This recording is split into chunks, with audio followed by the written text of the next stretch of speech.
Gundam.tk presents Victory Gundam. Yes, Master Grade.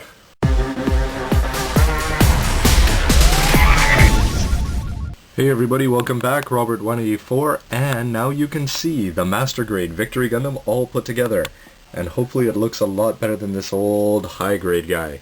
Don't forget to check out the old parts to see all the parts and details. Now when you're putting this together, it's very simple. You'll notice that the inside of the ankles do extend, but when you're putting this together, this is the outside of the leg.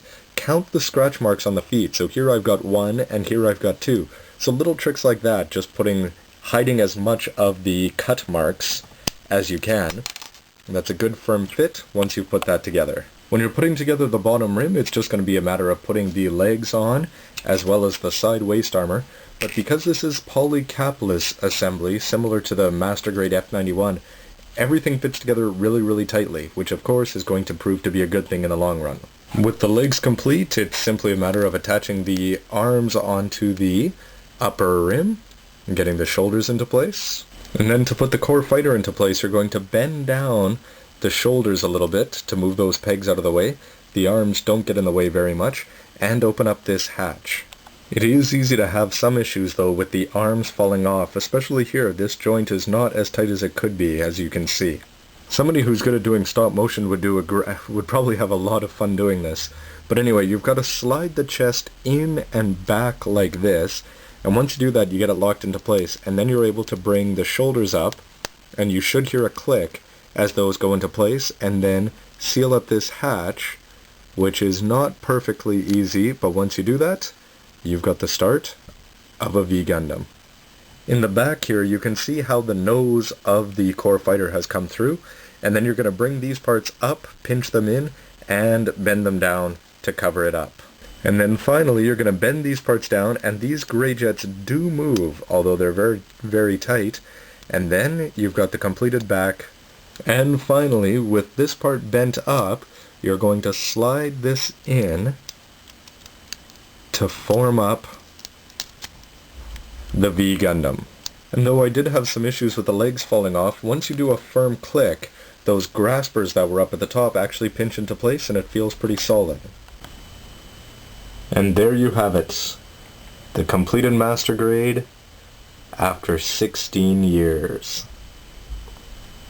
So some initial impressions, and I have to say that once you put it together, this really feels like a Master Grade. And I have to give that a lot of credit mostly to the fact that it has these gray rivets all over the frame, and the fact that you put the red stickers on the elbows, waist, and legs. I think without that it might actually look a little bit plain. But especially when you stack this up next to the old high grade, yeah, you can really see the improvements they made.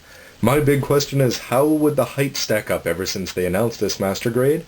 So here at 15.2 meters is the Victory, up against the original at 18. And they seem to have the proportions just about right overall.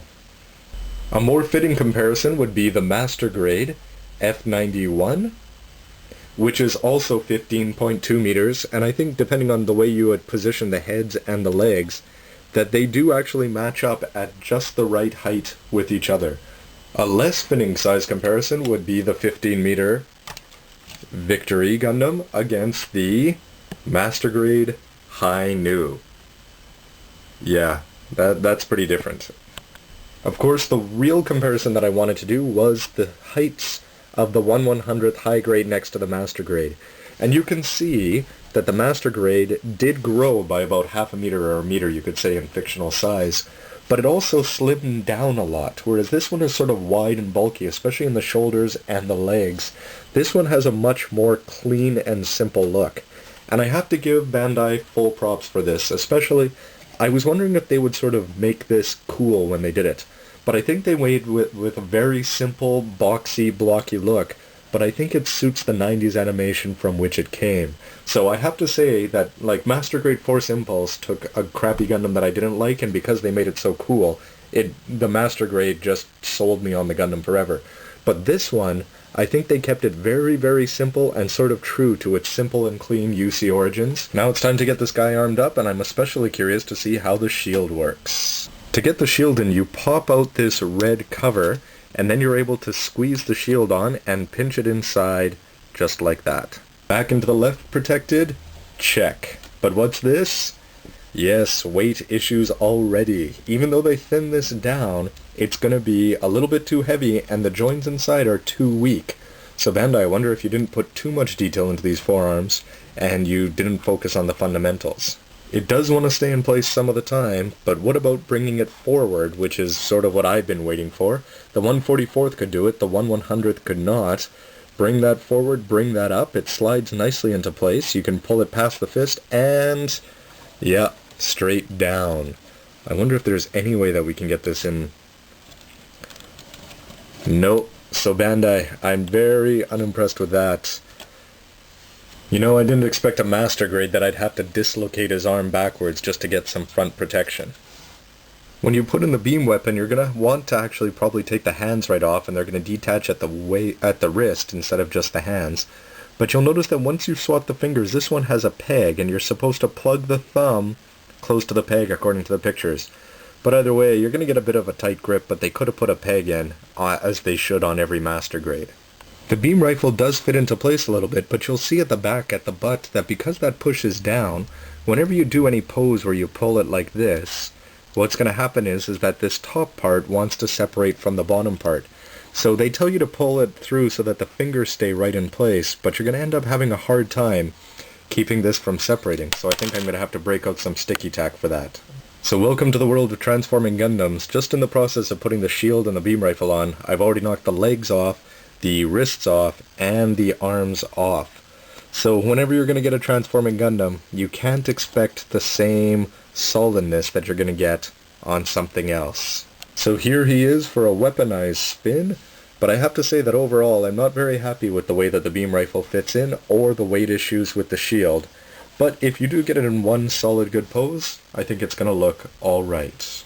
Now one thing that they should always do is you'll notice that there's a peg here on the fists, so when you put in the beam sabers, they have a small groove there, but not a single hole, that you're able to lock this into place first. And with the beam fan in place, I am pleased to see that there aren't, besides the wrist falling down, a lot of weight issues. So I think I'm glad that they went with the thin plastic as opposed to the fat plastic that they did on the 1/100th high grade.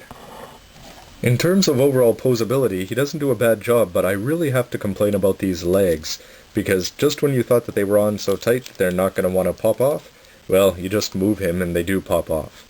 But what you're able to do is you're able to bring the leg forward. Well, let's just forget about that leg. You're able to bring the leg forward if you get the skirt out of the way. Bend the legs like this, bring that up. The ankles roll to the side a fair bit, and front and back you're going to have no big problems, especially with the bend there. As far as the arms go, the arms are really the loosest part of it, but you're able to spin it all the way around with very little difficulty.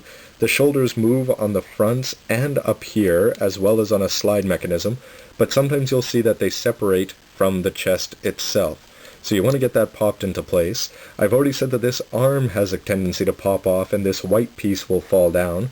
So thanks for watching everybody, and let me know what you think in the comments down below. Am I being too harsh on it? But anyway, everybody stay tuned for the next part where we'll take a look at the transformation, which I have to say from the images look pretty cool. Let's see how it actually stacks up. Thanks for watching everybody. www.gundam.tk. For silly size comparisons, here it is next to its 1/44th non-grade counterpart, and, love it or hate it, first grade Exia.